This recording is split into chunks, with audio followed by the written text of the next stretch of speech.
Hello everyone, this is Enea here, and in today's tutorial I'll teach you how to create the Penrose Triangle in Affinity Designer. The Penrose Triangle, also known as the Impossible Triangle, is an optical illusion figure that is made of 3 parts, and that appears impossible to exist in reality.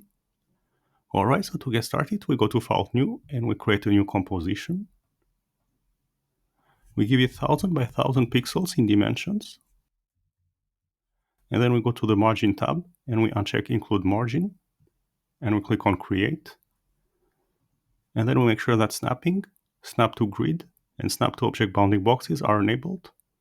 And also we uncheck Snap to Spread, as it might cause hindrance on this particular figure. And then we're going to set up the grid, so we go to View, Grid and Axis. We check on Show Grid to make it visible. And then we go to the Advanced tab, and as a grid type we select Horizontal Triangular. That is a grid made of equilateral triangles. We leave the spacing as it is, and we click on Close to close the Grid Manager. And then we're going to start drawing the triangle.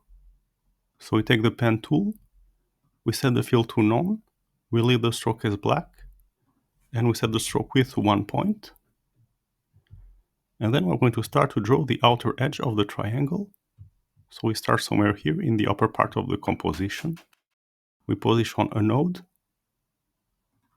We go 1 grid units to the right.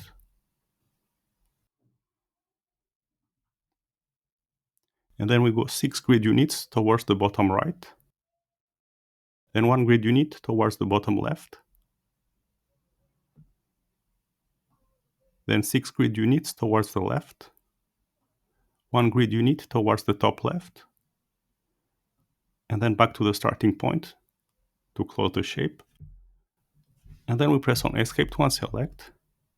So now we have drawn the outer edge of the triangle. Then we're going to draw its inner part.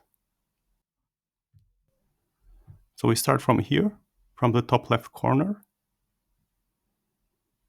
And then we draw a line like this of 5 grid units in length towards the bottom right. And then we draw a line like this of 3 grid units in length towards the left. And then we press on Escape to unselect. And we take the Move tool. And then we press on Ctrl J to duplicate these lines. And we rotate the duplicated lines by 120 degrees. And we position them here at the bottom left of the figure. And then we press on Ctrl J once more to have one more of these 2 lines. So now we have created all the lines of the figure. The next step is going to be to add some fill colors to magnify the optical illusion effect.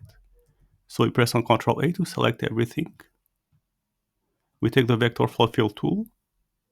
We select one color. And first we set the color to a dark shade. And we color this shape here. And then we set it to a lighter shade. And we color this shape here. And then we set it to a shade in between. And we color the shape here. And then if we want, we can hide the lines if we want to have the figure as stroke only. And also we can hide the grid to see the final effect of the figure. Alright, so that was it for this tutorial. You'll learn how to create the Penrose Triangle in Affinity Designer. I hope you've enjoyed this tutorial and learned something from it. If you did, don't forget to like and subscribe for more Affinity Designer tutorials in the future. And until then, see you next time. Bye!